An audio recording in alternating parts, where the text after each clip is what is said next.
Wonderful. All right, so welcome everyone. Thank you so much for being here. My name is Michael Fraud. I am the Assistant Program Director for Drisha. Very excited to have everyone back for the second session of our class Alter Ego with Rabbi David Silber. Last week we got started looking at the stories of Abraham, Isaac, and Sarah in the Tanakh in Beersheba. And so we started looking at the beginning of chapter 20 with the story of Avimelech and their trip to go and his taking of Sarah and the similarities and differences with the story that we saw earlier with Pharaoh taking Sarah in Egypt. So for those of you who were here back in the fall when we were doing more of a focus on Avraham, you saw that story discussed in depth there as well. So this week we are going to be picking up there, continuing in chapter 20 and moving forward in the text. And so we're very happy to have everyone else, or if anyone is joining us here for the first time, we're very excited that you are joining us today, and thank you for being here. A few quick notes about Zoom. We always appreciate it if folks are able to keep their videos on. It gives us a bit of a sense of who's in the room and how people are reacting. We will be pausing at a few points for questions and answers, so please feel free to hold any questions or comments for those breaks, although we also do have a chat function, and folks should feel free to use the chat function to share if they want to chime in a little bit more in real time. And for folks who are following us on Facebook Live, you can also put in comments on Facebook Live, and we'll make sure to relay them to Rabbi Silber for those Q&A sessions. Other than that, we also appreciate if folks are able to be careful to keep themselves on mute to avoid any background noise or distractions. And if anyone has any tech questions or anything else going on, audio issues, please feel free to send me a direct chat and I will be happy to help you. Other than that, I'm going to turn it over to Rabbi Silber and we'll get started learning. Okay, thank you, Michael. Okay, so we're going to pick up. We're in the middle of the Avimelech story. That is to say, Avraham travels to the land of the Philistines to Gerar. And once again, he says that Sarah is his sister, and Avimelech grabs her. God intervenes and instructs Avimelech to return Sarah to her husband, and furthermore that Abram is a prophet, a Navi. First time we encounter that term in the Tanakh, and he'll pray for you and you will live. And we discussed that. And Avimelech gets up early next morning. We're told in the 8th verse of chapter 20. He calls all of his servants. He tells them all that it's been communicated to him. People are very frightened. And then he summons Avraham. So that's what we got up to last time in the 9th pasuk of chapter 20. It says, Vayikra Avimelech li Avraham, Vayomelo, me'asito lanu u'mechatati lach, ki heveito alai v'yamam rachti chata'a gdola, ma'asim asher lo ye'asu asita imadi. So we focused on the word lasso, to do. Ma'asim asher lo ye'asu asita imadi. What have you done? What have you done? What have you done? You've done things that ought not to be done. And we left by pointing out that actually he hasn't done anything. He did speak, he did say that his wife is his sister, but the only person who actually did anything is Avimelech himself. And we have this expression, Ma'asim asher lo ye'asu asita imadi. And that expression, things that should not be done, you have done, that ought not to be done, there's an echo of that particular expression later in the Chumash. Actually, there are two echoes. But the one I want to mention presently is one that appears later in chapter 29. In chapter 29, that's the story when Yaakov has run away from home to escape his brother's anger and to find a wife. And he ends up in the house of his uncle, in the house of Lavan, that's Rivka's brother. And he stays there for a while, for a month. And Lavan says to him, because you're my brother, you should work for nothing. That's in chapter 29. Because you're my brother, you should work for nothing. Tell me, what are your wages? Maybe someday we'll get there and study that story. It's interesting from a million perspectives. there's no evidence whatsoever that Yaakov was in fact working or actually intending to work. He came there to find a wife, essentially, and to escape. Because you're my brother, you should work for nothing, which means I want you to work. Tell me what your wages are. And Yaakov says to Laban, I'll work for you 7 years for Rachel, your younger daughter. He's already met Rachel earlier. He says he loved Rachel. So I'll work 7 years for Rachel, your younger daughter, to which Laban gives his answer. This is in chapter 29. Tov titi otalach, mititi otala ish acher. I'd rather give it to you than to anybody else, which is a typical Laban answer. He didn't say yes. What he said was, no one else will have her. But what he didn't say was when. Yaakov said, I worked 7 years for Rachel, your daughter. Nobody else is going to get her. Which leaves open the door, of course, that, well, you can have her. No one else will have her, but you're having her. May not be a function of working 7 years. Maybe it's 14 years. Who knows? The Chumash already leaves that open. As we begin to understand Lavan a little better. In any event, so Yaakov works for 7 years. That's what the Torah said. Felt like a few days. He was focused on Rachel.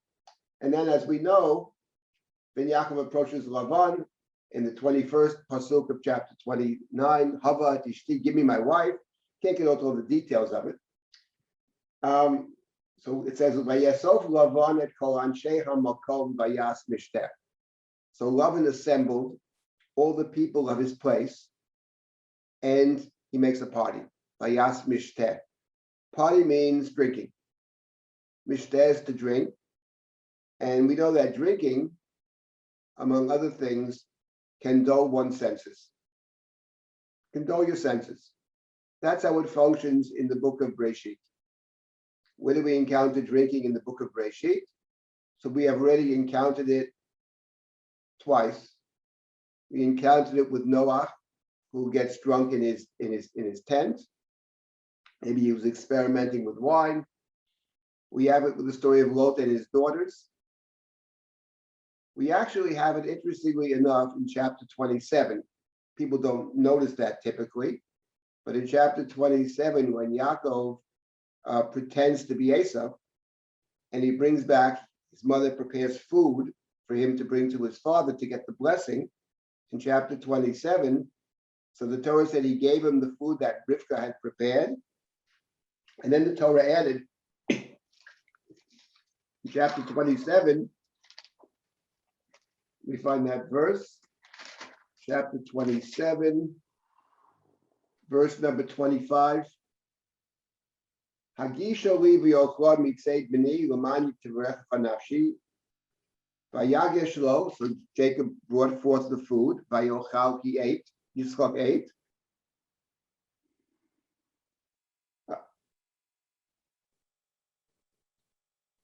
Vayove lo yayin vayesh, and he brought him wine and he drank. Little 4 words people don't notice. So that not only did Yaakov give Yitzchak the food, but he gave him wine, he gave him yayin. And yayin dulls the senses. Yaakov was concerned that Yitzchak might figure out, though he's blind, he might figure out that it's not actually Esau. So to dull the senses, he gives him yayin. And we have it one other place as well in the Torah, in the book of Bereshit, one other place where we have wine. Gemilas Yitzchak. Excuse me? Gemilas Yitzchak. What's Gemilas Yitzchak? When they make a party, when Sarah's gomel Yitzchak. Oh, right. Yeah, well, it doesn't actually mention wine specifically. I meant the place where it actually mentions Mishteh. It mentions Mishnah there, but it doesn't mention wine. Yeah, it could be. That is possible. But I had something else in mind in terms of wine, and that is when the brothers come down to Egypt and they bring Binyamin, and they invite him to Joseph's house to eat with him. And they're very concerned. Why is he inviting us to his house? And in any event, they sit down to eat. And what does it say? Let's see. At the end of chapter 43, they're eating in Joseph's house. He gives Binyamin 5 times the others. And the last verse, Vayishtu, Vayishkuru imo. Vayishtu, they drank. Vayishkuru, they became filled with drink. We would say drunk. And of course, the point is what Joseph's about to do, once again, is to place his goblet in the sack of Binyamin, to trick them, to fool them. And in order to fool and trick people and take advantage of people, one way to do that is to give them something to drink. That's how wine figures for the most part in the book of Beersheba. It's something that dulls your senses.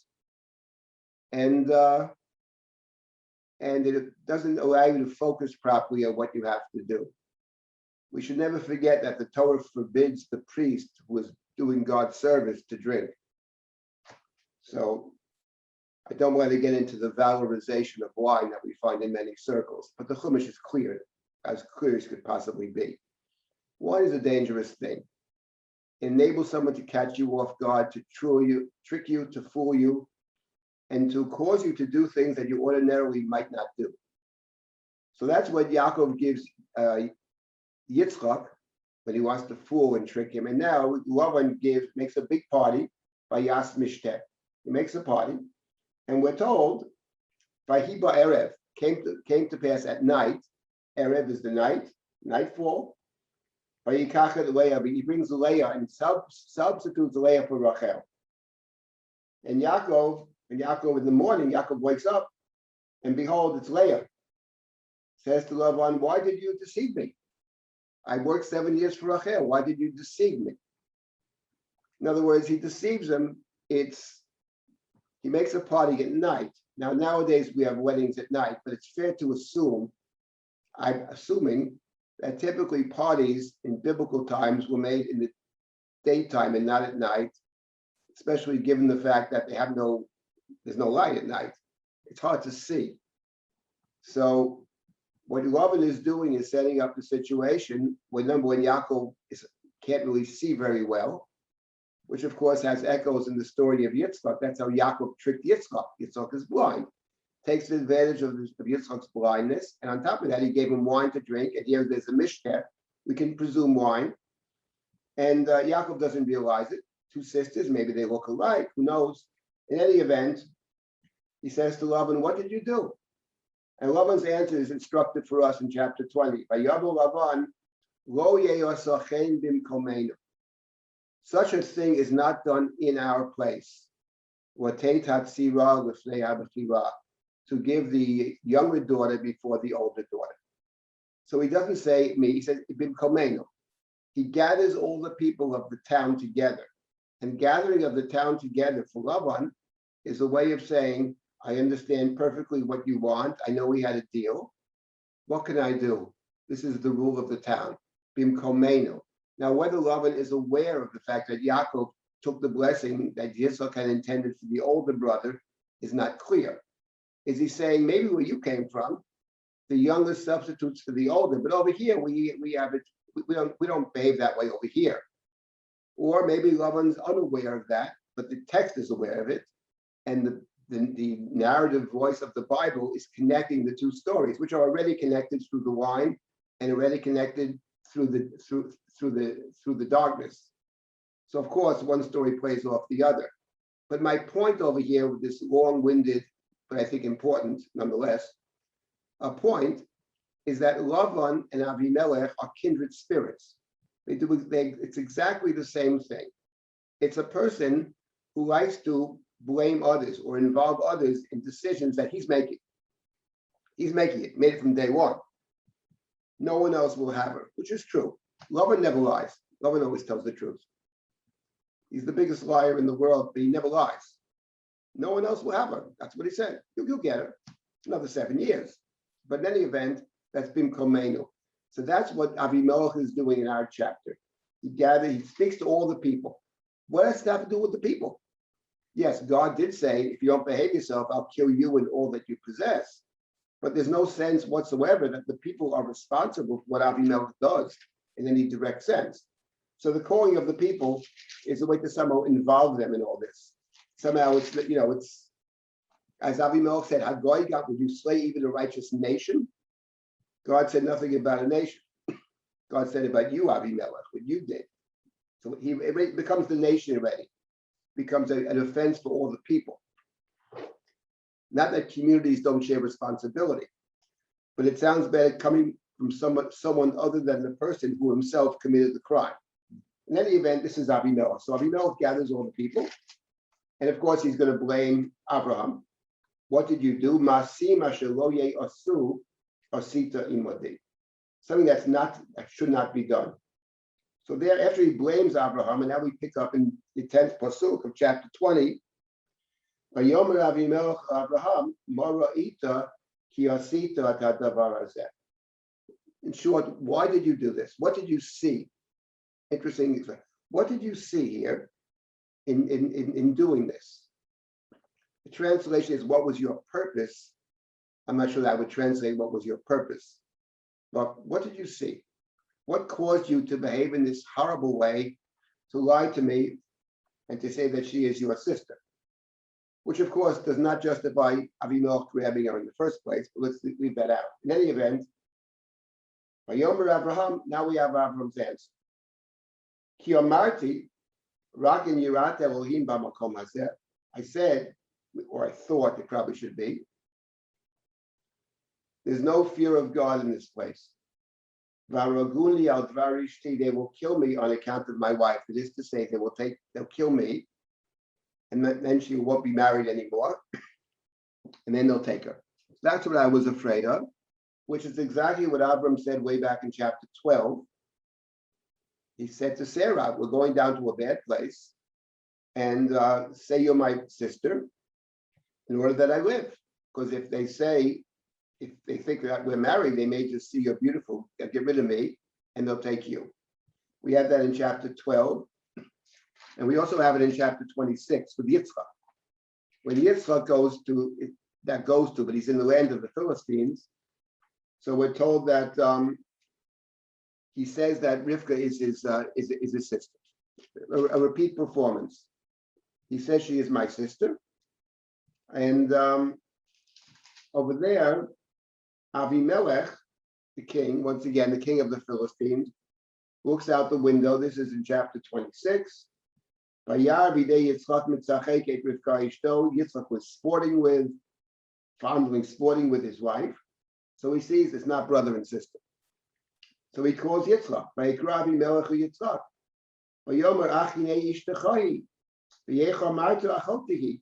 Says, look, behold, she in fact is your wife. Why did you say that she is your sister? I mean, one might ask the question, is that a capital offense? Okay, I said she's my sister. What do you care? But he's peering out the window. So from his statement, you can see what he's thinking. And Yitzchak's answer, I was afraid I would die on account of her. Now, if you look earlier in chapter 26, you will see the people of the town, there's the people of the town inquired about his wife. He said, she is my sister. There's the people of the town. For he was afraid to say my wife. Lest the people of the place kill me on account of Rivka, for she is beautiful. Now that's actually a very interesting verse, that namely chapter 26, verse number 7. So first of all, let's see the difference between Yitzchak in 26 and Avraham in chapter 20. There are many differences. The first is that in chapter 26, Yitzchak says she's my sister in response to a question. The people of the place, the men of the place, ask about his wife. He says she's my sister. He was afraid because the men of this place might kill me on account of Rivka. So he doesn't volunteer information. Whereas Avraham in chapter 20, the first thing he says in the beginning of chapter 20, as we saw last week, Achoti, Vayomer Avraham el Sarah Achotiki. That's number one. Now there's another very important difference between the two stories. Very important difference. And that is the following. This is a very important point, actually. That in chapter 20, the Torah just tells us what Abram says. We'll see this. He says, So he said, she's my sister. And now when Abimelech asked, why did you do this? He said, I was afraid. There's no fear of God, and they will kill me on account of my wife.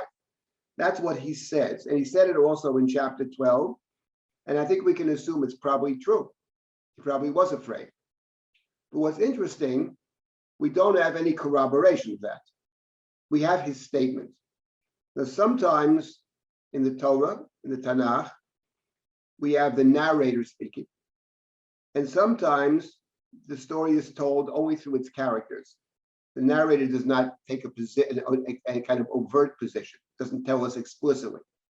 So in chapter 20, Abram says, she's my sister. Why did you say it? I was afraid. But in chapter 26, it's very interesting. In 26, we have the following. When the people inquire about Rivka, he said, she's my sister. And then Kiore Lomar Ishti is the narrative voice of the Torah talking. For in fact, he was afraid to say wife. For he thought, lest they kill me on account of Rivka. So here's what we know. In chapter 26, we know what Yitzchak says is true. Because the Torah attests to the fact, testifies that what he said is actually the case. So when he says later, I said there's no fear of God, they'll kill me, we know that's a true statement. Now in chapter 20, in our chapter, I'm not saying that what Abram says is not true, and there's good reason to think it is true, but we don't have the Torah saying, in fact, it is the case. And the reason that's important, first of all, because it seems to be a very fundamental difference between the two stories. But this leads us to the next point, where in which, in response to the question, why did you do this thing? It would seem that that's a pretty good answer. In other words, I was afraid for my life. That probably is one of the better excuses one can give in terms of justifying behavior that otherwise is problematic. Of course, in the case of Avraham, it doesn't fully solve the problem for a different reason. Namely, unlike Yitzchak, and this is the big difference between Yitzchak of chapter 26 and Abram in chapter 20, which is in chapter 26, which begins with a famine. Yitzchak sets out to go to Mitzrayim, like his father did. He's going to go to Mitzrayim. But before he ever gets to Mitzrayim, he stops off in the land of the Philistines. Stops off in the land of the Philistines. Avimelech's there. And God says to Yitzchak in chapter 26, don't go to Mitzrayim. You don't go there. Maybe we'll discuss another time why you don't go there, but you don't go there. And then God said to Yitzchak in chapter 26, Gur ba'aretz hazot, ve'ye'imcha va'avarchecha. Chapter 26, verse 3, dwell in this land, in the land of the Philistines, to Gerar, exactly the same place Abram was. Avimelech melech plishtim Gerara. And it's actually interesting that it's the text, and this is interesting, that in chapter 26, it doesn't say he went to Gerar. So he went to Abimelech, the king of the Philistines in Gerar. So I'll come back to that. Why it say he went to Abimelech? Sounds like he's dafka going to Abimelech. But that's on the way to Egypt. And God says to Yitzchak, stay in this land. Gur ba'aretz hazot, I will be with you and I will bless you. So if we ask ourselves the question, why does Yitzchak find himself in the land of the Philistines? The answer is, well, because God told him to stay there. He was always stopping there on the way to Mitzrayim. But he finds himself in the land of the Philistines because God said explicitly, live in this land. Gur ba'aretz hazot. But if we ask ourselves the question, why does Avram stay in the land of the Philistines? We're hard pressed to find an answer, especially given the fact that he said, it's a place in which there is no fear of God, and I was afraid they would kill me. So the obvious response would be, well, if you actually feel that way, why did you come here in the first place? There's no good answer to that question. I mean, one can surmise maybe every place is dangerous, but this place is dangerous, and he goes there nonetheless. Yitzchak is different. Yitzchak was told to stay there. Gur ba'aretz hazot. God said that. So Yitzchak does what God commands. So when you line up the two stories, the parallel stories bespeak not just parallels, but probably more importantly, they speak differences. When you find parallel stories, we have 3 of them here. What we're looking for is to understand the differences between them. And when you read chapter 26, in light of chapters 12 and chapter 20, Yitzchak comes out very well. You have a real appreciation for Yitzchak, in contrast to Avraham, especially of chapter 20, which is Avram's, I think, most problematic chapter. In any event, that's his first answer. Okay, I was afraid for my life, no fear of God. Remember that expression, en yirat Elohim b'makom hazeh. Very important expression, to be God-fearing. Yirat Elohim. Because, for example, when we get to chapter 22, which I do hope we get to in these little sessions, Akeidah Yitzchak, and what was the purpose of the test? The Torah calls it a test. And the angel said to Avraham, do not hold back your hand. Ki ata yadati, now I know. Ki yirei Elohim ata, you are God-fearing. So apparently the purpose of the Akeidah was for God to know, and we'll discuss what does it mean for God to know, was for Abram to demonstrate, let's put it that way, that Avram is Yirei Elohim. That's the stated purpose of the Akeidah, to be Yirei Elohim. Now in chapter 20, Avram said about the land in which he dwells, Ki amati rak en yirat Elohim b'makom hazeh. So the one who typifies for Abraham a lack of Yirat Elohim is the land of the Philistines, and we would single out their esteemed leader, Avimelech, as one who doesn't seem to have too much Yirat Elohim. So we have to keep that expression in mind. It's very important. That's what Avram answered. Okay, he shouldn't have gone there, but that's his answer. Of all possible answers, strikes me as the best possible answer. The problem is he doesn't stop. Avram continues in the next pasuk, which is verse number 12. V'gam amna, and also amna in truth. In truth, he says in verse 12, achoti bata avihi ach lo bati mi. She's a sister, the daughter of my father, but not my mother. She's a relative from my father's side, but not my mother. Fatihi li leisha, I took her as a wife.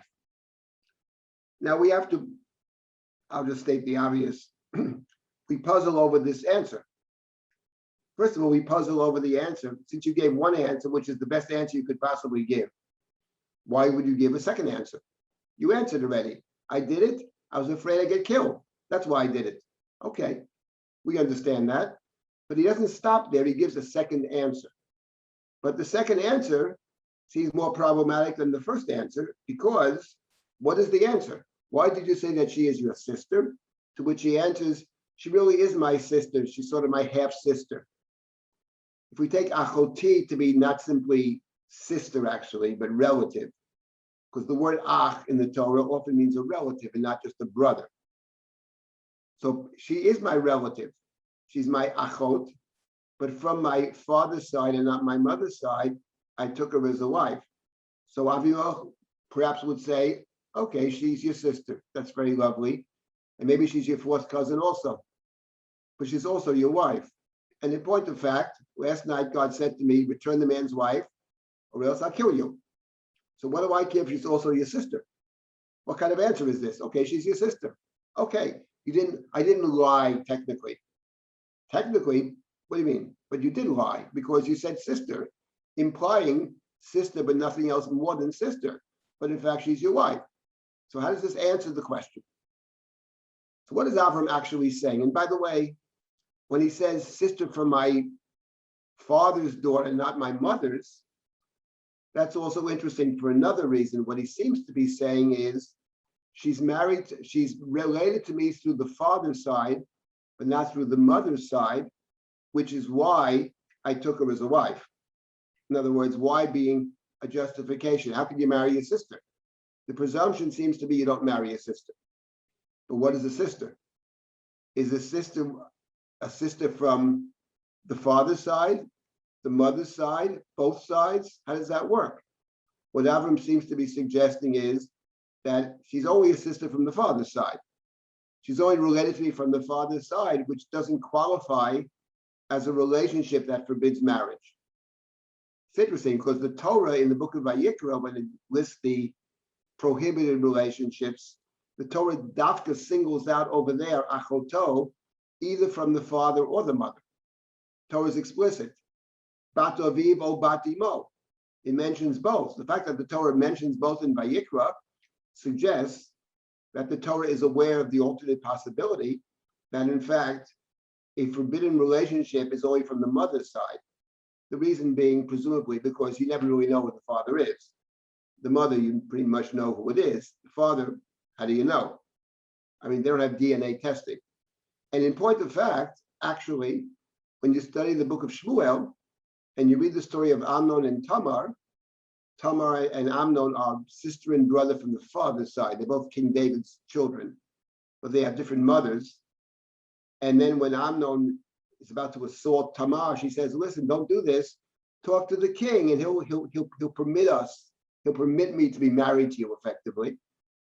So the question that the commentaries raise, of course, and the Gemara is that, what do you mean? But they're sisters, sister brother. But it is conceivable that the book of Shmuel, that's what I think actually, is not working with that assumption. I think the book of Shmuel works with a different assumption. This is against what it says in the Torah, leaving that aside. But the book of Shmuel seems to be assuming that sister and brother from the father's side is not actually forbidden. In any event, that's one possibility. There are other possibilities as well. But the problem is, going back to our verse, okay, she is your sister. I didn't lie when I said sister. What does that even mean, you know? But it is a lie. So what is Avram saying? So I would suggest the following as to what he's saying, and then I'll stop and take comments or questions. I think what he's saying is, look, I didn't lie to you. I said she's my sister, and that's what she is. We are brother and sister. It is true that I took her as a wife. If, by the way, if, as we had seen earlier in the year, if we accept, which I think could be the pshat, that Yiska and Sarah are the same person, Jessica. Yiska is the daughter of Haran who died. And if Yiska is Sarah, it means that Abraham took his niece, his fatherless niece, as together with Lot. She's Lot's sister then. And he sort of adopted them since they have no father. He's taking care of them. And then what he's saying is, you know, if you ask me who this woman is, she's my sister. It is true. I took her as a wife. You know, we check into the hotel, we take one room, not separate rooms or whatever. I take care of her, she's with me, but I don't see her as a wife. She's fundamentally a sister. I didn't lie to you. She's my sister. Yes, I took her as a wife. I don't see it that way. That, I think, is what it means. But of course, if that is what it means, it's rather remarkable given the fact that in chapter 17, God has says to Avraham, this woman, Sarah, who you shall call Sarah, is going to be the mother of the covenantal child. She's going to be the foremother of kings, and she is your covenantal partner. That's what God said in chapter 17. And then it would be exceedingly odd if Abram insists in chapter 20 that she really is my sister. But in any event, it's odd, because he did say sister, and she is taken once again. So no matter how we understand it, it's problematic. But the simple meaning here, I think, is what he's saying is, I didn't lie to you. I told you the truth.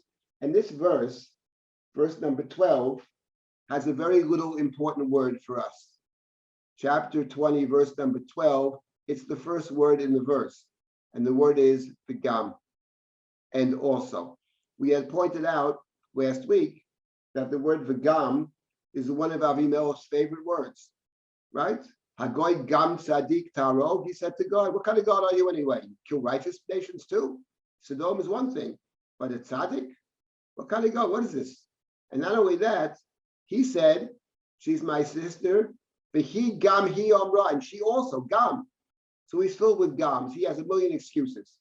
Excuse man. And when God speaks to Avimelech, he makes fun of it. God says to Avimelech, gam anochi yadati. I also know. Gam anochi yodcha, in verse number 6. God has the double gam. You want to come to me with 2 gams? I'll come to you back with 2 gams. And now, remarkably, we have Avram talking. Here's answer number 1. You don't like that answer? I got answer number 2, gam, right? I got 2 answers for you. I get another gam. In other words, he's talking Avimelech's language. And now just one more verse, and then I'll stop and take comments and questions. And then Avram continues in verse number 13. Vayhi kasher hit'u oti Elohim mibeit David. Ever, says Abram, ever since God has caused me hit'u. What is a to'eh? A to'eh is a wanderer, an aimless wanderer. Ever since we wander aimlessly, the word to'eh appears at least 2 other places in Breshit, and perhaps 3. But 2 places are explicit, is when Yaakov sends Yosef to find his brothers in chapter 37, Joseph gets lost. And somebody finds Joseph. V'nei to'eh basadeh, he's lost. He's wandering aimlessly, lost. He can't find his brothers. And it's not about lack of sense of direction. A to'eh is not about a bad sense of direction. Direction in a different sense, yes. You don't know where you're headed. You're off the path. That's the to'eh of Joseph in 37. And the next chapter we'll get to next week, I hope, chapter 21, when Hagar is sent out, Vatelech Vateta. She wanders in the desert of Beersheba. It's a person with no direction. So what Avram says over here, ever since we have been wandering aimlessly, a remarkable statement on Avram's part. Ever since God caused us to be to'eh, to wander, I said,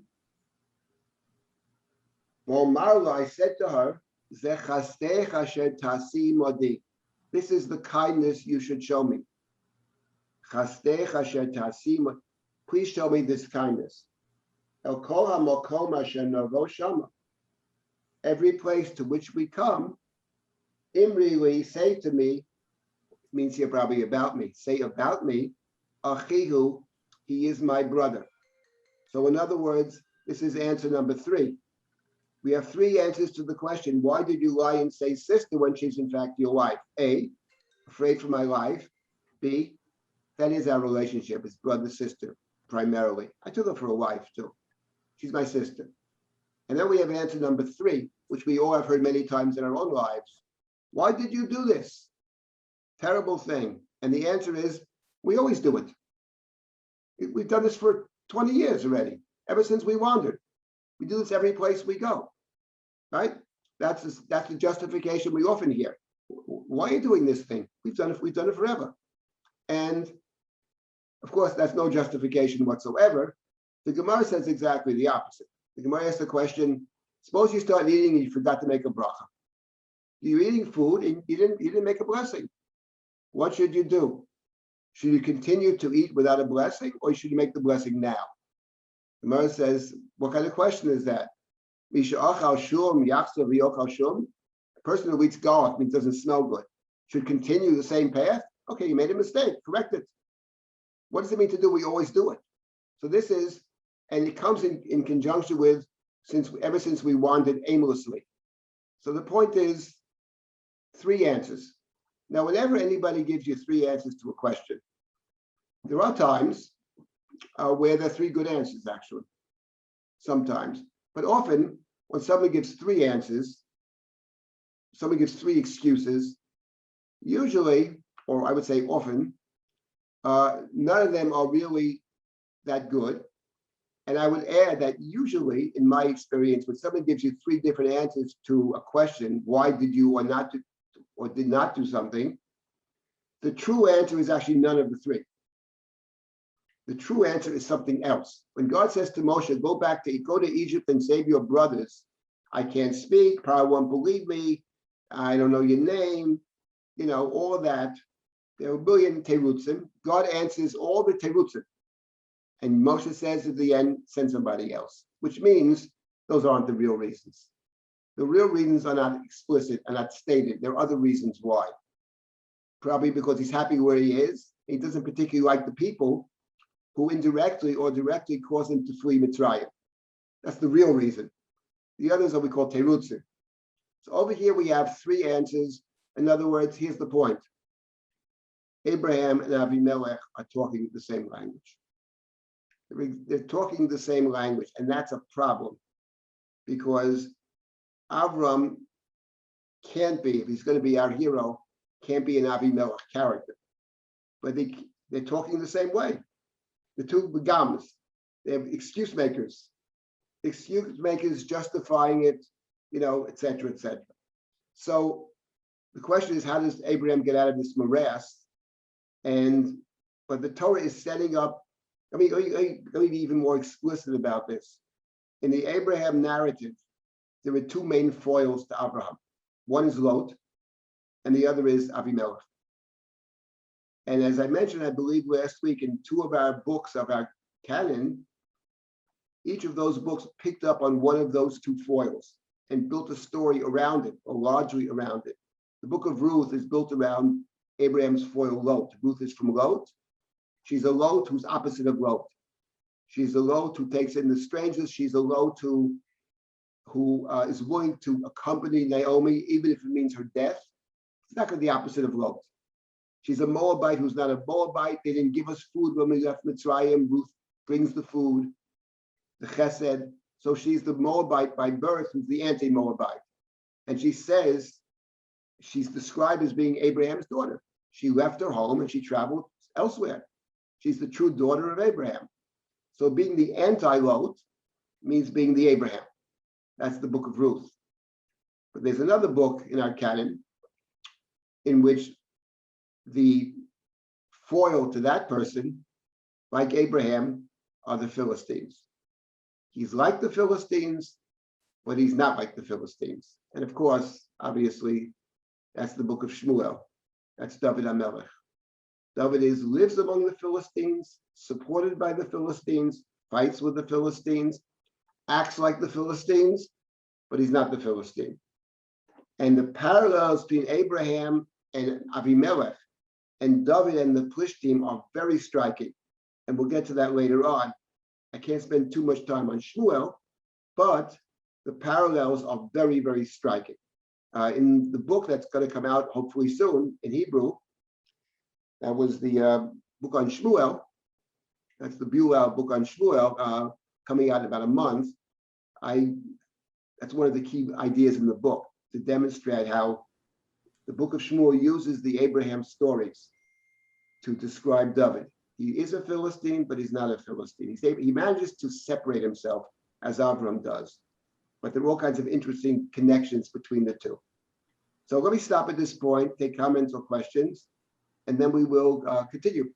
So if anybody has comments or questions, please speak up. I just like him. Yes? Yes? Okay. It always appears to me as if the idea of erva, or an illicit relationship, seems to wind its way into the idea of not just covenant, but ultimate redemption, like Mashiach. So it may start with Lot and his daughters, Moab, with Ruth coming from this line, Yehuda and Tamar, David and Beersheba. Right. Seems to go on. And even in Christianity, the idea that Jesus is born from an illicit relationship, there's no father here, or Moshe, at the beginning, his father is unknown. This seems to be a quality that at least appears to me that relates itself to ultimate redemption. Even Shabtai Tzvi, he felt the same way, that unless he had some illicit relationship with another woman, he couldn't be the Mashiach. So Right. I just like to know what your comment is on that idea of erva being related to redemption. Well, first of all, I completely agree with you that it's something very deep in our tradition. I think Shabtai Tzvi was different. There's an interesting essay by Gershom Sholem called the Holiness of Sin. Right. So for Shabtai Tzvi, he had to do dafka with doing averos. For him was Right. redeeming the sparks within. Okay, that's Shabtai Tzvi. My answer is I completely agree with you. I thought about this a lot. I have nothing to add to right now. I mean, it requires, I have to think about it some more and come up with, I mean, I totally agree with you that it's very there. But what exactly it, and different people have made all kinds of suggestions, including the idea that in terms of leadership or kingship, that in order to have a king, that kingship is problematic. So in order to have the true king can't come only from a holy place. Kingship is such an institution that involves dealing with the real world, with the Alma de Shikra, with the falsehoods of the world, with the Lovins of the world, with the Ephrons of the world, with the Avimelechs, etc. And in order to deal with them, you need to that other quality, that kind of quality of deception or of somehow coming from a kind of impure place. That's one line of thought I think others have developed. I don't have much to add to it, so therefore I'm not going to say anything except to say that you hit on something that is clearly there and something to think about more deeply when it comes to kingship, when it comes in general. But I think it's true, and I think the Christians picked up on it as well. Okay, anybody else thank you for the comment. Anybody else? Yeah, the second go ahead. No, you go ahead. The second rationalization, I'm surprised that you didn't actually pick up and highlight the language not being responsible language, but being passive language. Vatahili leisha. Could be so. He also puts it in terms of, I said to you, this is what you should be saying, Every place you go, you say he is my brother. So I mean that circumstantially, she was foisted on me as my wife, but it was circumstantial. It wasn't my fault. It wasn't vayikach isha. Right. No, I agree with you. I think that's true. I think that, look, I think in general, when you give a lot of excuses, it's all part of the same thing. You give excuses. There is no excuse in this case. It's obviously, I think from the Torah standpoint, extremely problematic. So the best way is to, let me even reframe it a bit. Let me just, the question, what did you do? Right? The question, what did you do? Me'asita is a question that appears in the book of Bereshit many times. The first time God uses those words, me'asita, is when God speaks to the Isha after eating of the forbidden fruit. What did you do? Me'asita. And her answer is, Hanachash hishiani v'ochel. The snake seduced me, hishiani, which plays off the word Isha. So when God said to Adam, what did you do? Adam's answer was, Ha'isha shenatata imadi. When God says to the Isha, what did you do? Hanachash hishiani. And that's the beginning of, what am I saying, of human history. It starts with not taking responsibility. He didn't take responsibility. She doesn't take responsibility. And that question, what did you do, is asked in many forms in the book of Bereshit. And I think what's very important to understand, in my view, is that Avimelech is a complete sleazeball. He's a phony from top to bottom, and a dangerous phony, because he always talks a high morality. He's not like, Paro doesn't deal with morality too much, but Avimelech's always talking to them like Lavan. It's not right, that kind of thing. So that's true that he's a bad guy, but that still doesn't remove the responsibility from the other party to simply tell the truth. In the case of Avraham in chapter 20, it's another example of when someone says, what did you do? Of not giving 100% the right answer. And you have several examples, I don't want to go through it now in Bereshit, where the question is, what did you do? Whether it's Avimelech who asked the question, whether it's Lavan who asked the question. And the answer is never a fully satisfying answer till you come to the end of the book. And there's one fellow who has the right answer, and that's Yehuda. What did you do? And Yehuda says, I have nothing to say. We are guilty. He even confesses a sin that he knows they didn't even do in terms of stealing the goblet. What did you do? The answer is, we have no words. Manit stadak. We can't justify ourselves. That's the person who becomes the king. So the idea of confession, it might be related to the previous comment as well. The assumption of the Bible in general, so in the book of Shmuel, is that people in power, everybody is fallible, but people in power are more prone to make mistakes because they have power, because they can get other people to do the dirty work for them, because they get an inflated sense of self, and all kinds of other reasons. So more than anybody else, it's important that the king be somebody who is able to say chatati. And in fact, it's interesting that when the Torah speaks of kingship, it talks about Yirat Elohim. He has the Torah, he should read it in order to have fear of God. So fear of God is essential for everybody, but especially for the king. So I completely agree with what you're saying, but all these terutzim are problematic within the bigger picture of the book of Bereshit. In other words, let me put it to you this way, and I'll move on to something else. But when I say the original sin of the Bible is twofold. One is it's eating of the forbidden fruit. That's one sin. But the bigger sin is something else. The biggest sin is, or the missed opportunity is saying so and so, someone else is responsible. Adam's first answer: the woman that you put by my side. You can hear Avimelech talking. It's the other guy's fault. And frankly, God, I got a problem with you. You put her by my side. You're coming to me. Have you ever looked in the mirror? You're the one who put her by my side. So he's responsible. You're responsible. She's responsible. Everybody but me. That's Avimelech. Adam Arishon is Avimelech. And that's the primal sin. And that's one of the things the book of Bereshit it deals with in all the stories. And the important point is, it doesn't matter who asked the question. Some of the best questions are asked by very bad people, but still a good question.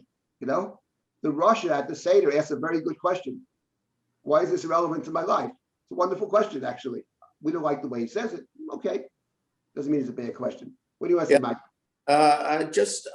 It seemed to me that there might be a little bit of a positive for what Avraham is saying, which is namely that he is defending his Sarah, he's defending his wife, and not only is he defending his wife, he's anticipating I think Pharaoh did this, blaming Sarah also. So he here is basically anticipating that and saying, because he's talking about what I asked her to do this. So, if she says anything, it's my responsibility, not her responsibility. Right. But the only thing I don't really see in Abimelech's speech where he blames Sarah. No, he doesn't. He's anticipating that. Maybe he anticipates it, but it's Melasita, which of course is exactly what God says to the Isha in the first. There it's the Isha actually, but over here I would say it's Pharaoh did both. First he blamed Abram, then he blamed Sarah, and Abraham here is defending Sarah. Even he didn't have to. What's he? It's not just that I'm always did it. I asked her to do this. So there's something. No, I hear what you're saying. That maybe there's some silver lining here in terms of Avram's speech. Okay, could be. Anybody else? I'm sorry. Could it be that chapter 26, when Yitzchak goes to Gerar, it's and Avimelech again, it really emphasizes what you've been saying. Avimelech didn't learn from the situation with Avraham, as opposed to Avraham, who learned by the time of the Akeidah, Yirat Elokim. So the emphasis here is even within Israel, not just Egypt, that there's a strong possibility of simply repeating the past and not learning from the lessons of the past. Yeah, I think that actually that's where I want to get to. I think that's true, and I think we'll see that either this week or beginning of next week. That is one of the critical points. I think Avram does change.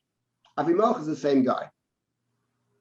But let me just say now, one that you've hit on what is actually, I think, very central idea. To appreciate Avram's change or transformation, which takes place at the end of chapter 21 before the Akeidah, we'll see that very clearly. But just to speak about the end of chapter 21, this is an important point. End of chapter 21, and we'll get to probably next week, but is where Avraham and Avimelech have some kind of treaty. They have a brit, covenant. And in that covenant, Avimelech says to Avraham, I want you to swear to me that you will treat my descendants properly. In Tishkar li u'anini u'anechti in chapter 21. The same way I've been so good to you, the chesed I've done to you, do to me and with the land. Avram says, Avram swears.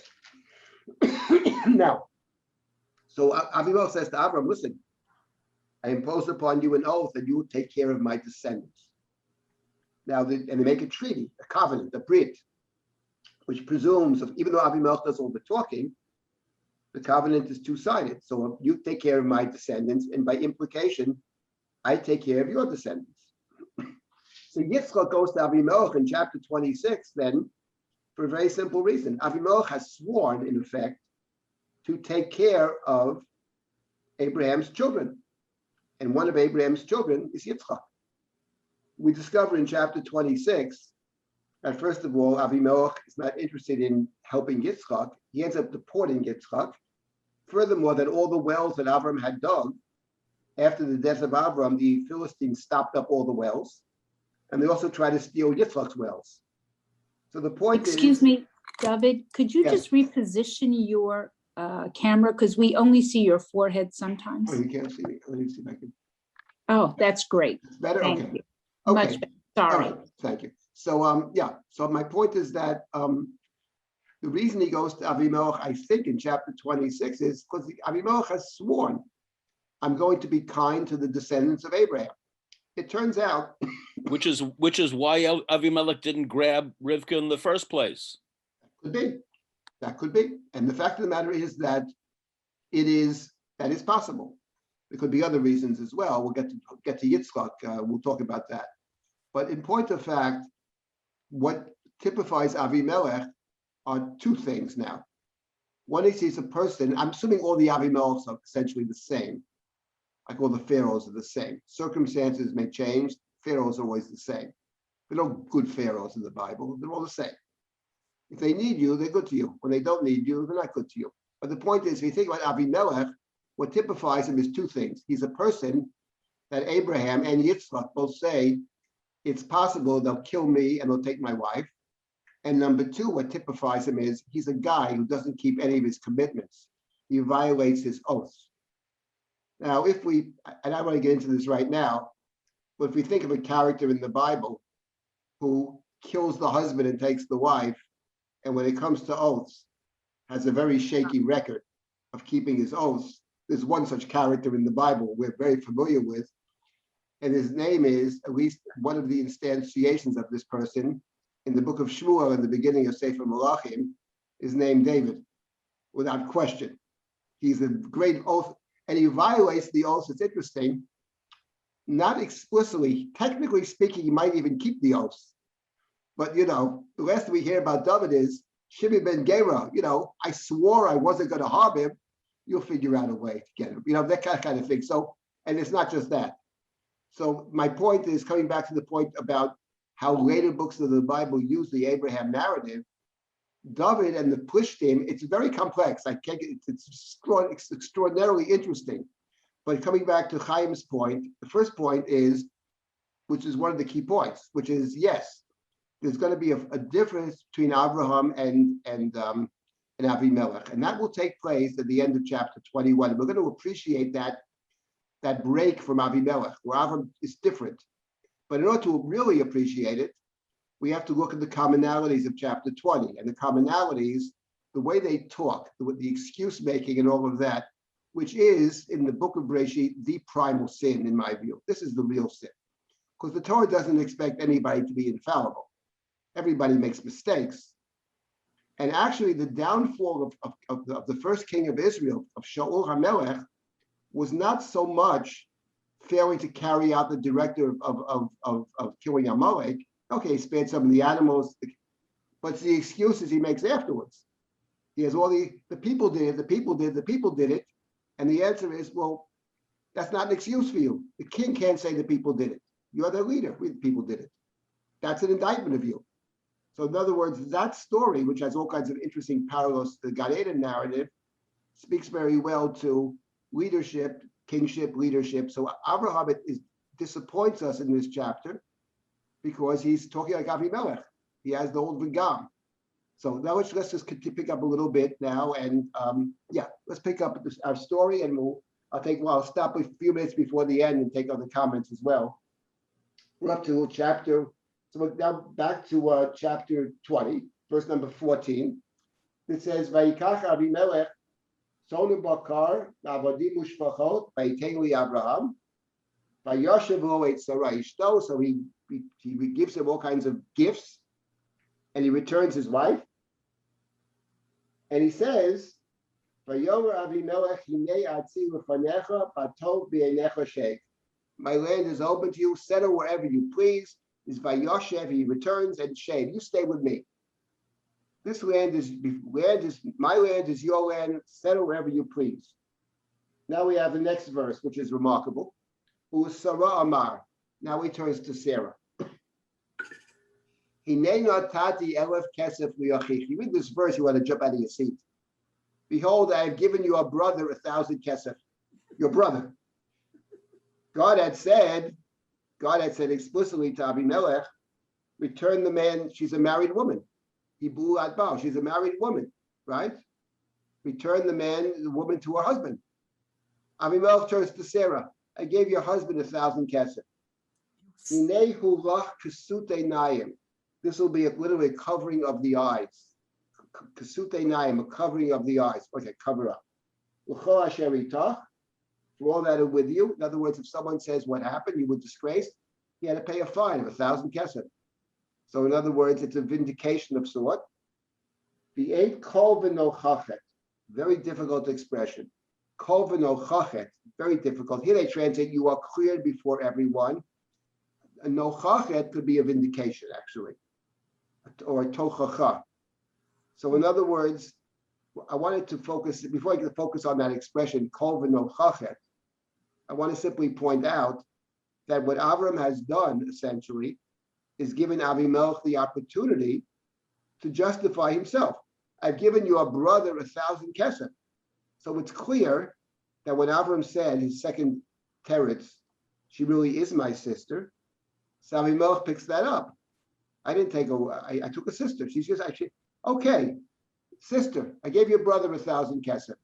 What Avram has done, given Avimelech the opportunity to continue his story. The story is mistakes were made, mistakes were made. And this is the brother, sister, okay. And this will serve as nochachet to everybody that's with you. That's as far as Avimelech and Avraham. So now God said, give him his wife back who'll pray for you. He's a prophet. And the prophet is one who prays for the people. Moshe Rabbeinu is the greatest Navi. Moshe Rabbeinu prays for us. Vayitpalel Avraham el Elohim, Vayipal Elohim et Avimelech v'et ishto v'et amotav v'yeledu. And he prayed for them, and Avimelech and his wife and his slaves, the women, bore children.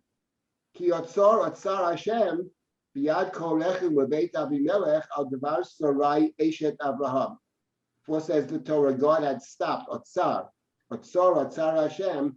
None of the women were able to give birth on account of Sarah, Abraham's wife. It's gratuitous. It could have said on account of Sarah. Now the Torah adds, on account of Sarah, Abraham's wife. So that's an appropriate punishment for taking the wife. So the woman won't give birth. Would make less sense for taking a sister. The Torah is screaming. Remember what God had said from beginning to end. The chapter is framed by one idea. Sarah is Abraham's wife, not just Abraham's wife, any old wife. She's the wife of Abraham, and she's the covenantal partner of Abraham. And when Abram speaks in chapter 20, she really is my sister. It's remarkable. So when you read the chapter, you say to yourself, something's got to change here. I mean, this is a major, major problem. And this is, one might say, the low point. This is absolutely the low point. Now, let me make one other comment about a word that appears in the chapter. And the word is a strange word, v'yed kol v'nochachet, nochachet, right? That's the end of verse number 16. Verse number 16, kol v'nochachet. So the word nochachet is a very interesting word. In other words, words are interesting. First of all, you always have to know, what does the word mean? You look it up in a dictionary, okay? But words have a meaning apart from a dictionary definition. In a text, and especially a text like Beersheba, the words are functioning within a certain context. So the word nochachet is a very interesting word. First of all, the word v'nochachet, and we're going to jump to the end of chapter 21 because we meet Avimelech a second time. The stories of Abraham in general are double stories. The two Avimelech stories, they're two Lot stories, they're two Yishmael stories, they're two Lech Lechas, they're all double stories. And we meet Avimelech at the end of chapter 21. Avimelech will come out with his general and he wants to make a treaty with Avraham, and we'll deal with this next week. But Avimelech wants to make a treaty. He does all the talking. He's going to impose on Abraham, I've been so good to you, I've so much chesed, and you have to be kind to me as well. I don't want you to deceive me or any of my descendants. I want you to swear to this. I want you to take an oath. Take an oath. You can't violate an oath. Says Abraham, I'll swear. And then, before he does all this, all the swearing, he says, it says in verse number 25 of chapter 21. Let's just take a look at that. Chapter 21, verse 25. V'yochiach Avraham et Avimelech. There we have v'nochachat in a different form. V'hochiach. Abraham rebukes Avimelech. He rebukes Avimelech. He says, Alodot b'yer hamayim asher gozlu avdei Avimelech. He says to Avimelech, I'm happy to make a treaty with you, but before we sign a treaty, I have to tell you something. Your servants are stealing my water. This takes place later also with Yitzchak, where they steal the water of Yitzchak and they stop up the wells of Abraham. This is a bad guy, okay? I'll make a treaty with you, a brit, everything, but I have to tell you, your servants are stealing my water. We can't enter. We have to enter into a treaty in good faith with each other, but your people are gazlanim, they're stealing. Now we have the Avimelech response that we could write it ourselves, but the Torah wrote it for us. Vayomer Avimelech. Here's his answer. Lo yadati miyasat hadavar hazeh. I don't know who did this. You come to me, you make a claim. I have no evidence of this. Lo yadati. I have known nothing about it. Zero. Never heard of it before. That's what you say? Okay, we'll have to investigate. He doesn't stop with that. He could say, well, I don't know. If it's right, it's right. And now, of course, he continues. The Gam. He's the Gam man. Also, I got a second point. The Gam Atolo, he got it to me. And also, you didn't tell me. What do you mean you didn't say? He didn't know. What does it mean, the Gam Atolo, he got it to me? It means, what's wrong with you? You didn't tell me. It's your fault. You should have told me. If people are stealing, you have to tell me, right? That's the Gam Atolo, he got it. I know nothing about it. I never heard of it. And if it be true, it's your fault. You didn't tell me. The Gam. But of course, he's not going to stop with one Gam. He's a two Gam man. Gam lo yadati, right? The Gam, he says, he continues the Gam. The Gam anochi lo shamati bilti hayom. And also, first I'm hearing of it. Of course, we're going to deal with it. I never heard of it till today. Checks in the mail. I'm going to deal with it. No, but here's all the terutzim. Never heard of it. It's your fault for not telling me. We'll start immediately we're starting to investigate immediately. A committee is going to be summoned this afternoon to investigate, Here's all the terutzim. Here's every answer, right? The true answer was, Chotasi avisi upashaiti ufadecha. I'm the king. People are stealing. I'm responsible, of course. It's my fault. Chotasi, my problem. No. It's always somebody else, It's your fault for that. We'll deal with it in the future. Never heard of it. Here's all the guts. In other words, here's the point, as Chaim said. Avimelech stays the same. There's no change in Avimelech. He's the Gam man of 20. He's the Gam man of 21. He doesn't actually interest us. He's very interesting and almost funny, but the one we care about is not Avimelech. We care about Avraham. And somehow in chapter 21, Avraham comes across differently. He's a different person because he doesn't play these games anymore. In chapter 20, he received from Avimelech all kinds of gifts. Avimelech said, you stay in my land. Because we're kindred spirits. You belong in my land, mister. I could see you fit right in, and I'm going to give you all kinds of things. But he gives all kinds of gifts. But in 21, after Avimelech is rebuked by Avraham, right? There it says, Vayikach Avraham tzona bakar vayitein Avimelech. He gives Avimelech back the tzona bakar, and they make a covenant.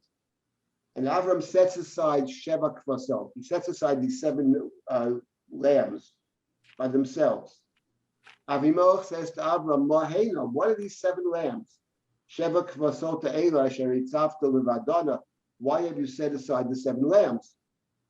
Vayomer Ki et Sheva Kvasot Tikach Miyadi. Take the 7 lambs, Sheva Kvasot, Bavur Tiarili Edah. This will be testimony, a testament to the fact Ki chafarti et habe'er hazot, this well belongs to me. Al ken karola makom ahu Beersheba. Therefore, the place is called Beersheba. Ki sham nishba'u shleihem. The place was called Beersheba. Now we'll get to Beersheba next week or in the future. Beersheba is a very important place in the book of Bereshit. It figures in 3 stories. Avram, it figures again with Avram later. It figures with Yaakov. It's very important. Beersheba. Why is the place called Beersheba? Because the 2 of them took an oath. 2 of them took an oath. Now the word Sheva, which means 7, and the word Shvua, which means oath, are related terms. They are deeply connected to each other. And here you see it straight up, because he sets aside Sheva Kvasot, but the place is called Beersheba. We would have said Sheva because there was Sheva Kvasot. But the Torah says, Kisham nishba'u shnehem. Right. Now, let me make one last point for now. We'll continue next week with the story here, and then we'll go back to the beginning of 21, birth of Yitzchak. And this all ends, and I also next week want to pick up with the word v'nochachet. Here they have v'hochiach, and the word v'nochachet is a very interesting word in the book of Bereshit, how the Torah uses the word. But let me end with one last point over here, and that is that Avraham lives in Beersheba, and Beersheba is his place, it says, right? And that's where they make the treaty. And it says, Vayokam Avimelech ufichos hartzva'o, in verse number 32, Vayashuvu eretz Plishtim, they go back to the land of the Philistines. It sounds like Beersheba is not the land of the Philistines, right? Then you read the next 2 verses, that Abraham plants a tree in Beersheba, Vayita Eshu Beersheba. We'll get to this next week, we'll pick this up. And he cries out to the everlasting God. And the last verse of chapter 21, Vayogar Avraham Be'eretz Plishtim Yamim Rabim. So Abraham dwelt in the land of the Philistines for a long time. So where does Abraham live? Does he live in the land of the Philistines? Or does he not live in the land of the Philistines? What is Beersheba? Is Beersheba in the land of the Philistines? Or it's not in the land of the Philistines? When you read the Chumash, you get a mixed message over here. It says he dwelt in the land of the Philistines for a long time. It says Avimelech went back to the land of the Philistines. Sounds like Beersheba is not the land of the Philistines. So what is it? Is he in the land of the Philistines or is he not in the land of the Philistines? And I would argue that what the Chumash is suggesting to us is that on one hand, he separates from Avimelech, but there's not a full separation yet. He's still in the land of the Philistines. Something else has to happen for Abraham to break from Avimelech, to fully make the break from Avimelech. Of course, it's not just about where he lives geographically. Avram has already begun to break away from Avimelech at the end of chapter 21. V'hochiach et Avraham et Avimelech. He gives him back the tzona bakar. But the full break has not happened yet. And my argument will be that the Akeidah is the place where Abraham and Avimelech truly part ways. Let me just end before I take a couple minutes for comments, we have a parallel situation elsewhere in the Bible, where somebody lives in a city, and it's not clear whether that city is a Jewish city or a Philistine city. Who happens to know what city that is? Somebody lives in a city. What is it? Is it Ziklag? No. It is Ziklag, is correct. The city of Ziklag. Ziklag is listed in the Yoshua as one of the cities of the Jews. When you read the book of Shmuel, When David takes residence in Ziklag, when he runs away to the Philistines, first he lives in the capital city. Then he says to Achish, the king of Gath, why should I be in the king's city, in the capital city with the king? So he has his own little city. So clearly it's under the province of the Plishtim. On the other hand, the book of Shmuel says, therefore David dwelt in Ziklag, therefore is Ziklag the city of the Israelite kings until this very day. And the city of Ziklag, which David inhabits, on one hand, you could say is separate from the Philistines. On the other hand, it's clearly in the narrative context, part of the Philistines. And that speaks to David, actually. That's one of the big questions. David lives amongst the Philistines. David actually is invited to go to war against Israel, and he starts to walk with the Philistines. What is David? Is he a Jew? Is he a Philistine? What is he? And that is a big question, actually, in the book of Shmuel. That is to say, of course, he's not a Philistine in that sense, but he lives amongst them. He gets support from them. He takes refuge there, etc., etc. So the book of Shmuel, which sees David as related to Avraham, and for good reason, maybe I'll get to why they chose Avraham specifically. It's exactly the same question. David and Ziklag, Avram and Beersheba. It's exactly the same question. Vayogar Avraham b'eretz Plishtim yomim rabim. Is it Plishtim? Or is Beersheba not of the place? And you get a mixed message as we read it. So I'll stop over here. For next week, I want to get back to Lochiach, how the word functions in Bereshit. To other comments more about the end of chapter 21. Then we'll jump back to chapter 21 next week. Now, if you have comments or questions, I'll be happy to entertain them now. We have a few minutes. I wanted to ask you, you had spoken about the wine. And Yes. you had painted a picture that wine is leads to negative activities, let's say. Okay. And yet we use wine in Kiddush, and wine was brought with all the karbanot. So it That's seems right. to me playing with fire here. When did that turn take, Well, I don't know. I mean, the point is, I would say that, Can't beat Melchizedek. right, right. Melchizedek, wine is sacramental. There's no question about it. Wine is sacramental. On the other hand, the people who bring the sacraments are not allowed to drink. Let's not forget that. Yayin v'sheichar al teish. right? Wine is, our tradition, I think, understands wine in moderate. You have drinking on Purim, and there's no On question. Pesach. Pesach, the Abakosos, but on Purim, you have drinking a lot of wine, which is actually, in my view, in terms of the Megillah, it's certainly a negative. Because you got Mishneh v'Simcha in the Megillah is Salach. Look, in moderation, it's, Yayin is as Yisamach lev enosh. yeah, Yisamach, and not only that, but Rashi quotes it, the Nazir is guilty for not drinking wine in Right. moderation. But when you drink too much wine, it dulls the senses. And I once had a conversation with a guy who's the head of Beit Yisrael, and we were sitting at a wedding together. In his place, they're not allowed to drink. There's no alcoholic beverages. He said to us, it dulls the senses. We're here to study, to think, and something that dulls the senses, we are opposed to. I'm not personally opposed to drinking wine. I am deeply opposed to drinking excessive wine and making a fetish out of drinking wine and kavachom and vodka. I know it's done in certain circles. They valorize drinking and stuff like that. I think it's problematic, and I think the tradition says it's problematic. But traditions are reinterpreted over time. But I think that so in the book of Bereshit, wine, if you look at the stories, they are there essentially to dull the sense of the other person with the intention of fooling them. Deception. Deception. And we know very well that people who either drugging or drinking, what it can lead to, and people often become victimized by others when stuff is dropped into their drinks, or they're given too much to drink, or whatever it is, because we're not don't have our wits about us. So I think in the book of Bereshit, that's clear to me that is a danger. Let's put it that way. It's a danger. Again, if it's not done in excessively, if it's done in moderation, it's part of Kiddush al Yayin. I mean, it's a mitzvah, and it's sanctifying the material. It's very basic to Judaism, obviously. But so there's a lot to say about that. When exactly, how it's seen over time is an interesting question. But I'm just confining myself to the book of Bereshit, where it's certainly seen as dangerous for sure, or potentially dangerous. Anybody else for comment? I must say a personal confession, Rabbi Silber, that this is one of the deepest lessons I learned from you, that it's not only important whom you choose as your friend, but even more whom you choose as your enemy, because you find yourself sooner or later that you are like him.